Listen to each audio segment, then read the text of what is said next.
할렐루야. 3월 16일입니다. 매일 성경 말씀 묵상 주님의 이름으로 시작하겠습니다. 요한복음 13장입니다. 1절부터 17절의 말씀입니다. 6월절 전에 예수께서 자기가 세상을 떠나 아버지께로 돌아가실 때가 이른 줄 아시고 세상에 있는 자기 사람들을 사랑하시되 끝까지 사랑하시니라. 마귀가 벌써 시몬의 아들 가룟 유다의 마음에 예수를 팔려는 생각을 넣었더라. 저녁 먹는 중 예수는 아버지께서 모든 것을 자기 손에 맡기신 것과 또 자기가 하나님께로부터 오셨다가 하나님께로 돌아가실 것을 아시고 저녁 잡수시던 자리에서 일어나 겉옷을 벗고 수건을 가져다가 허리에 두르시고 이에 대하에 물을 떠서 제자들의 발을 씻으시고 그 두르신 수건으로 닦기를 시작하여 시몬 베드로에게 이르시니 베드로가 이르되 주여 주께서 내 발을 씻으시나이까. 예수께서 대답하여 이르시되 내가 하는 것을 내가 지금은 알지 못하나 이후에는 알리라. 베드로가 이르되 내 발을 절대로 씻지 못하시리이다. 예수께서 대답하시되 내가 너를 씻어주지 아니하면 내가 나와 상관이 없느니라. 시몬 베드로가 이르되 주여 내 발뿐 아니라 손과 머리도 씻어 주옵소서. 예수께서 이르시되 이미 목욕한 자는 발밖에 씻을 필요가 없느니라. 온몸이 깨끗하니라. 너희가 깨끗하나 다는 아니니라 하시니 이는 자기를 팔 자가 누구인지 아심이라. 그러므로 다는 깨끗하지 아니하다 하시니라. 그들의 발을 씻으신 후에 옷을 입으시고 다시 앉아 그들에게 이르시되 내가 너희에게 행한 것을 너희가 하느냐? 너희가 나를 선생이라 또는 주라 하니 너희 말이 옳도다. 내가 그러하다. 내가 주와 또는 선생이 되어 너희 발을 씻었으니 너희도 서로 발을 씻어주는 것이 옳으니라. 내가 너희에게 행한 것 같이 너희도 행하게 하려 하여 본을 보였노라. 내가 진실로 진실로 너희에게 이르노니 종이 주인보다 크지 못하고 보냄을 받은 자가 보낸 자보다 크지 못하나니 너희가 이것을 알고 행하면 복이 있으리라. 아멘. 자, 오늘 13장을 보고 있습니다. 이 요한복음 13장은 다락방 강화, 즉 예수님의 고별 설교가 이제 시작되는 부분입니다. 시기적으로 딱 보면 가룟 유다의 배신으로 예수님이 유대인들의 손에 잡히시던 날 밤, 성고난주간의 제5일째인 목요일 밤에 마가의 다락방에서 있었던 일입니다. 자, 먼저 1절부터 11절을 먼저 보겠습니다. 예수님은 최후의 만찬 석상에서 제자들의 발을 씻겼어요. 그리고 겸손과 섬김에 대한 교훈을 주십니다. 이 본문에 나오지 않지만 누가복음 22장 24절부터 30절을 통해서 보면 제자들이 누가 메시아 왕국에서 더 높은 지위를 차지할 것인가를 놓고 이 저녁 식탁에서 격렬한 논쟁을 벌였다라고 기록되어 있습니다. 제자들의 이러한 태도 어떻게 생각하십니까? 십자가의 죽음을 하루도 남겨놓지 않았던 상태에서 6월절 식사마저 하루 앞당겨 드시면서 이 순환의 의미를 가르치시고자 했던 예수님의 마음은 정말 안타까웠을 것입니다. 그 식사 도중에 예수님이 툭 하고 말씀을 하신 거예요. 너희 중에 큰 자는 너희를 섬기는 자가 되어야 하리라. 자, 누가복음에 따르면 그들이 이 말씀이 나오기 전에 서로 자리다툼을 했어요. 누가 크냐? 예. 메시아 왕국에서 누가 크냐? 예.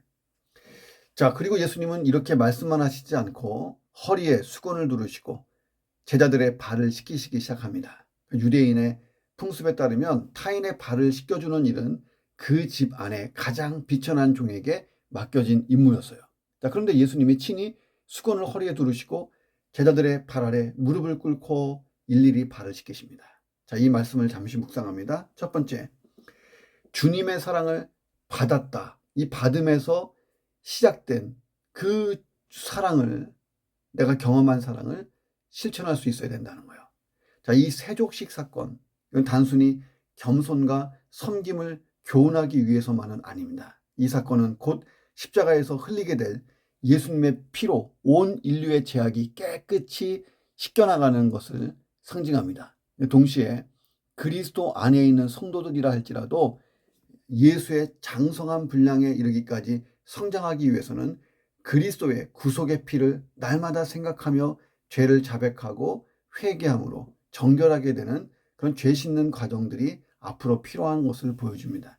자, 그리고 그렇게 씻음받은 그리스도인들이 나아가서 이제 세상을 섬기는 거예요. 자, 먼저는 주님이 우리를 사랑하셨어요. 그 사랑받음에서 우리의 사랑이 시작되는 것입니다. 8절을 보면 발 씻기기를 거부하는 베드로에게 예수님 말씀하세요. 내가 너를 씻기지 아니하면 내가 나와 상관이 없느니라. 그러니까 주님의 사랑이 어떤 거예요? 나를 대신해서 십자가에서 죽으심으로 이 생명을 내어주신 그런 사랑이에요. 그러니까 우리가 예수님의 생명값, 목숨값, 그러니까 예수님 짤이에요. 1억 주고 사면 1억짜리, 10억 주고 샀으면 10억짜리. 저와 여러분이 얼마짜리입니까? 예수님의 생명값이니까 예수님 짤인 거예요. 그러니까 주님의 이 사랑을 여러분 확신하시죠? 자, 주님으로부터 충분한 사랑을 받았을 때에 이 사랑의 깊이를 경험했을 때 우리가 비로소 한계를 넘어서는 사랑을 할 수가 있는 거예요. 예수님은 죽음을 넘어서 사랑하셨죠. 나 대신 십자가를 감당하신 그 사랑이야. 죽음을 넘는 사랑. 예. 자, 오늘 우리의 기도는 주님의 그 측량할 수 없는 사랑에 듬뿍 빠져들고 구속의 그 은혜에 깊이 빠져들고 그리고 기도하는 거예요. 그리고 내 안에 주께로부터 받은 사랑의 에너지가 충만해야 내 가족도 사랑할 수 있고 이웃을 품을 수 있는 거예요. 자, 내가 이웃을 잘 못 품고 대립하고 내 가정 안에서 평화를 끼치지 못한다. 그런 것은요, 내 안에 에너지가 없는 거예요. 주님으로부터 온 사랑의 에너지가 충만해야 돼요. 자, 이 사순절 또 고난주간을 지내면서 주님의 보혈로 상처 있고 깨진 내 심령이 깨끗하게 씻어져서 치유되는 은혜가 있어야 줄로 믿습니다. 그리고 치유된 내 심령이 그 주님의 사랑을 가족과 이웃들에게 실천할 수 있기를 주님의 이름으로 축원합니다. 두 번째는 끝까지 사랑하는 사랑이 되어야 합니다. 그냥 사랑하다 마는 것이 아니고 끝까지 사랑하는 것. 예수님의 사랑이에요. 1절에 보니까 예수님은 세상에 있는 자기 사람들을 사랑하시되 끝까지 사랑하셨다. 진짜 가슴이 뭉클해지는 말씀입니다. 예수님의 사랑이 뭐냐? 영원히 끊을 수 없는 사랑. 그리고 자기 희생의 사랑. 무조건적인 사랑. 제한도 없는 사랑이었습니다. 자, 그 사랑의 극치가 뭐예요? 오늘 본문에 보니까 제자들의 발을 씻기는 장면이에요. 자, 순환의 의미도 제대로 못 깨닫고 정치적 메시아 간에 딱 사로잡혀서 자리다툼이나 하고, 예, 로마 정복 이후에 메시아의 나라에서 내가 큰 자리를 차지해야 되지. 예, 이렇게 자리다툼 하고 있는 제자들. 또 예수님을 팔아먹으려고 생각하고 있던 가룟 유다. 자, 그런 제자들을 사랑하시되 끝까지 사랑했다는 거예요. 자, 아마도 요한복음을 기록했던 예수님의 제자 사도 요한도 이 사랑을 그 당시에 잘 몰랐을 거예요. 다른 제자들과 함께 자리다툼에 참여하고 높은 자리에 관심이 있었어요. 자, 그래서 십자가의 죽음을 보고 실망하고 좌절에 빠졌어요. 자, 그런데 부활의 주님을 만나고 미처 깨닫지 못한 그 예수님의 끝까지 사랑하심이 무엇인지를 알게 된 거예요. 그래서 사도 요한은 입만 열면 뭐라 그래요? 사랑, 사랑, 사랑을 외치게 된 거예요. 사랑의 사도 라는 별명이 붙었잖아요. 요한일서 보세요. 사랑, 사랑. 얼마나 많은 사랑 이야기를 하는지 모릅니다. 자, 그렇다면 우리가 사랑하기를 포기한 사람이 있다면, 자, 가장 위대한 사랑을 경험한 우리가 주님도 포기하지 않는 사람이라면 나도 포기하지 말고 그를 사랑하려고 노력해 보는 거예요. 남편입니까? 자식입니까? 부모입니까? 형제 자매입니까? 동료 그리스도인입니까? 이웃입니까? 주님이 포기하지 않았다면 내가 먼저 포기하면 안 되는 거예요. 자, 우리가 기도 시간에 그들을 떠올리며 기도하되, 주여, 주님이 그를 포기하지 않았다면 나도 그를 포기하지 않고 사랑해 보겠습니다. 자, 그런 위대한 사랑을 깨닫고 위대한 사랑을 실천하기를 결단해 보는 고난주간 되기를 주의 이름으로 축원합니다. 세 번째, 사랑할 대상을 정해놓지 않는 사랑. 그런 사랑이 진짜 사랑이다. 그런 사랑을 할 수 있어야 된다는 거예요. 대상자가 딱 정해놓은, 누구는 사랑하고 누구는 안 사랑하고. 예. 여러분, 예수님께서 대야에 물을 담아서 제자들의 발을 씻기셨어요. 누구부터 시켰을까요? 오늘 본문에는 정답이 없죠. 자, 이러한 질문에 대해서 초대교회 시대 교부였던 크리소스톰은 아마 예수님이 가룟 유다의 발을 가장 먼저 씻기시지 않았을까라고 말합니다. 이유가 뭐냐면 사랑받을 자격이 없는 자일수록 주님은 더욱 사랑하시는 특성이 있기 때문에 그렇다는 거예요. 자, 예수님과 제자들이 함께했던 6월절 식사의 상차림을 딱 보면 레오나르도 다빈치의 최후의 만찬 그림과 달라요.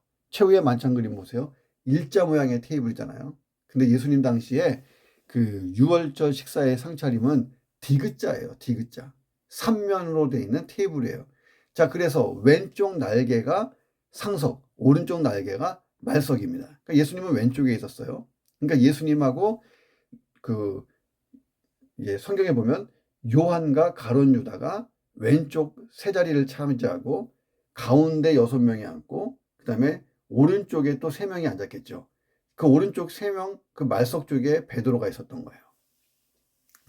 자, 그러니까 왼쪽 3, 가운데 3, 3, 오른쪽에 3 이렇게 3, 6, 3 이렇게 디귿자로 된 형태라는 거예요.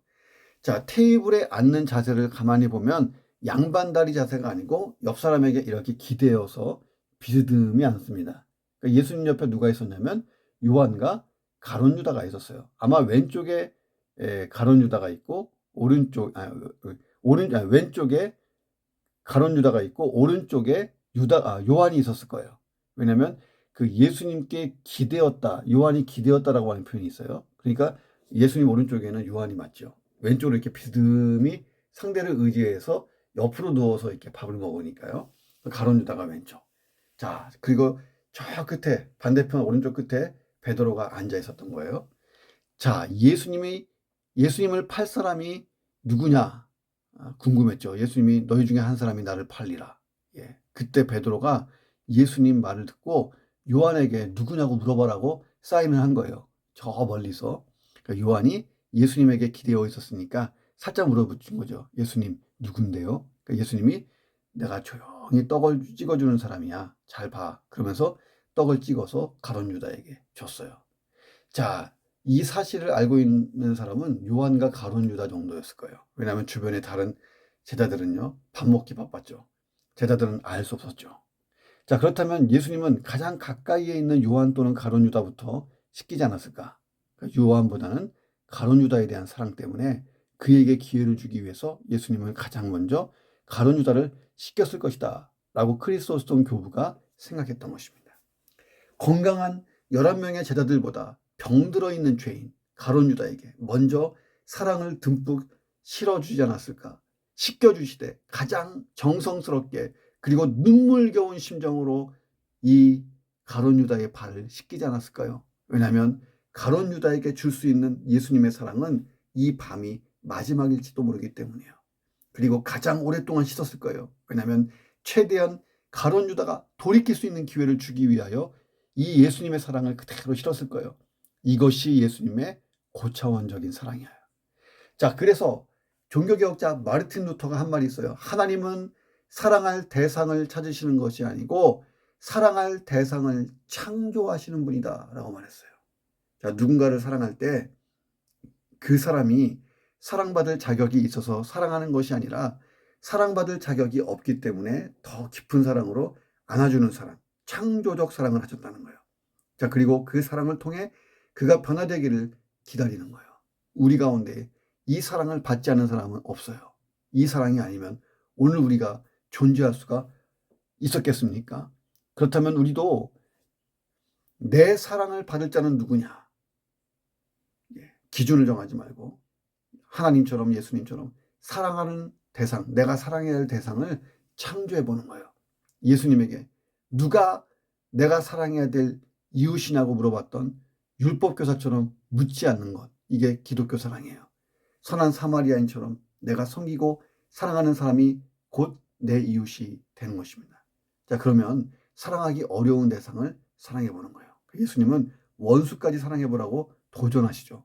자, 그리고 가룟 유다의 발을 씻기시면서 그 원수 사랑을 실천하십니다.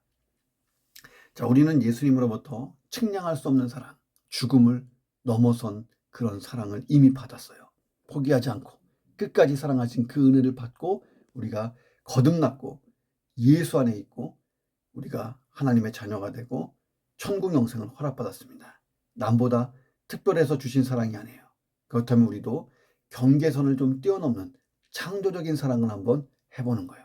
성령님께서 그런 부담을 주는 사람이 있다면 먼저 그를 위해서 기도하면서 예수님이 가룟 유다의 발을 씻겼던 것처럼 우리도 해보시기를 주의 이름으로 축원합니다. 자, 그리고 우리가 12절부터 마지막 17절을 봅니다. 자, 예수님이 제자들의 발을 다 씻기신 후에 옷을 입으시고 다시 자리에 앉으셨어요. 자, 그리고 발을 씻겨주신 이 의미에 대해서 너희들이 이해하냐고 물어봤습니다.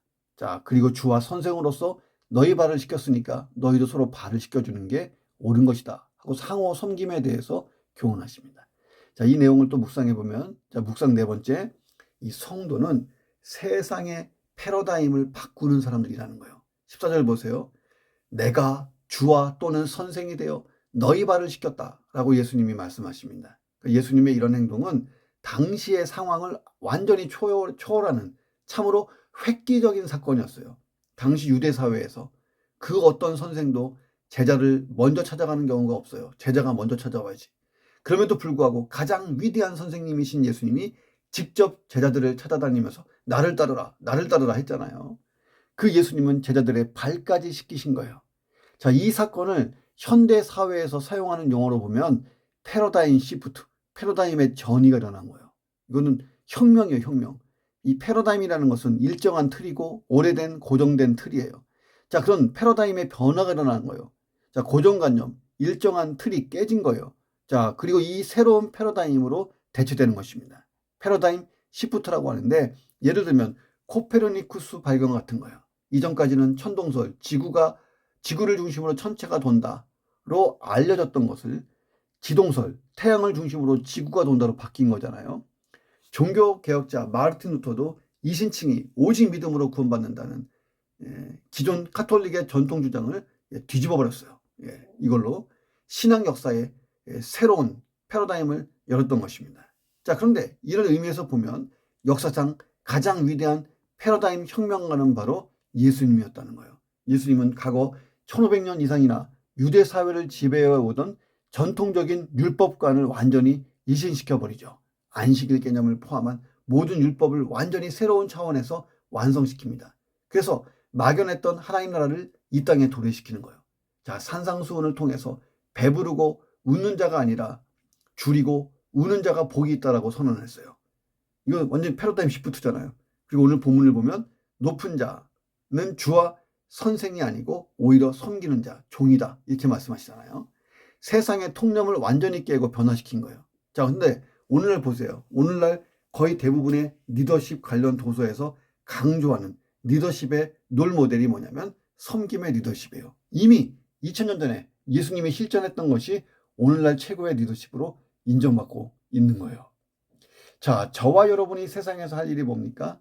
이 세상의 패러다임을 하나님 말씀으로 변화시키는 거예요. 기준이 뭐예요? 예수님의 삶과 가르침, 더 나아가면 성경 말씀 자체를 가지고 세상의 패러다임을 바꾸는 거예요.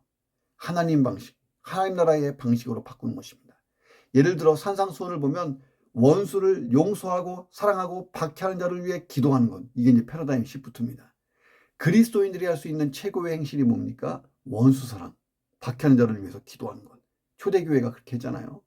예수님은 그렇게 할 수 있다면 그가 하나님의 아들이라 일컬음을 받을 거라고 말씀하십니다. 자, 유대 사회에서 아들은 아버지의 재산, 직업을 다 물려받습니다. 근데 중요한 것은 아버지의 성품도 잘 이어받는 게 훌륭한 아들이에요. 자, 우리는 하루에 10번 하나님을 향해서 뭐라 합니까? 아버지 하나님, 아버지 하잖아요. 자, 그렇다면 우리가 하나님을 닮아야죠. 하나님의 성품까지 이어받아야죠. 하나님의 사랑의 극치가 뭐예요? 원수를 사랑하는 것. 오늘 아침 내가 새롭게 시도해야 될 어떤 신앙의 실천이 뭘까 생각해 보세요. 기존의 패러다임을 깨는 어떤 도전, 말씀을 따라 살기 위해 내가 새롭게 시도해야 될 변화가 뭘까? 그 변화를 실천해 보시기를 주님의 이름으로 축원합니다. 마지막 5번째, 섬김다. 이 섬김은 예수님이 세우신 또 하나의 성례전 같은 거다 하는 거예요. 성례. 마태마가 누가복음에서 한결같이 예수님은 최후의 만찬을 거행하시면서 성찬식을 영원한 규례로 세우셨어요. 떡을 주시며 이것은 너희를 위하여 주는 내 몸이라 너희가 이것을 기념하여 나를 기념하라. 이 잔을 주시면서 이 잔은 내 피로 세우는 새 언약이다. 이렇게 말씀하셨습니다. 자, 그런데 요한복음에 보면 성찬식의 기록이 없어요. 그 대신 소위 세족식이라고 불리는 예식하고 새 계명을 주시는 서로 사랑이라는 명령이 첨가되어 있습니다. 들어 있습니다. 자, 이 세족식과 서로 사랑 이 둘을 종합해 보면 예수님은 최후의 이 만찬 석상에서 떡과 잔을 나누는 성찬 예식, 주의 만찬식을 앞으로 해라 라고 말씀하시고, 동시에 서로의 발을 씻어주는 서로 사랑, 즉 섬김을 감당해야 된다. 이 섬김 명령을 주신 거예요. 자, 그런데 이 둘을 곰곰이 생각해 보면 뗄래야 뗄 수 없는 깊은 연관성이 있어요. 성찬식이 침례와 더불어 예수 그리스도와의 연합을 상징한다면 세족식은 이웃과 세상에 대한 섬김의 실천을 상징하고 있는 거예요. 그러므로 이 침례와 성찬식이 그리스도와 연합함에 대한 외적인 표현이라면 세족식은 그러한 성례를 마친 성도의 구체적인 삶의 내용인 거예요. 자, 따라서 우리가 떡과 잔을 나누는 성찬 예식을 엄숙히 거행하면서 내가 예수님과 연합되었다. 예수님의 십자가의 죽음과 부활은 이제 나에게 적용된다. 그 피로 내가 씻음받고 구원받았다. 자, 그런 내가 이제 예수님과 연합됐으니까 어떻게 살아야 돼요? 예수님처럼 살아야 되죠. 예수님의 삶은 한마디로 딱 요약하면 섬기는 삶이었어요. 발을 씻겨주고 사랑하는 거예요. 경계선을 넘어서 원수까지. 자, 이것이 우리가 삶 속에서 일어나야 되는 성례전 같은 거라는 거예요. 하나님이 기뻐 받으시는 삶의 거룩한 예배, 삶의 예배가 되는 것입니다. 자, 펌핑 이론이라는 게 있죠. 펌프에서 물이 안 나와요. 자, 그러면 누군가가 펌프에 물을 부어야 돼요. 물을 먼저 부어서 퍼올리면 이제 그때부터 물이 막 나오잖아요. 우리 어렸을 때 펌프가 잘 안 되면 거기다 물을 이렇게 붓고 뿜빵 하면 이제 이게 축축축축 하면서 물이 훅 나오잖아요. 자, 유대인들은 식탁에 앉아 식사하기 전에 발을 씻고 손을 씻어요. 자, 그런데 제자들 중에 아무도 먼저 나서지 않아요. 온통 높은 자리에 관심이 있어서 티격태격 싸움만 했지. 누구든 나가서 좀 발시스물을 가지고 와서 발도 좀 씻겨주고 손도 씻겨주고 막 그래야 되는데, 그 당시에 어떤 식탁의 풍습을 생각하면, 자, 그들은요 서로 하지 않았어요. 높은 자리에만 관심이 있어요.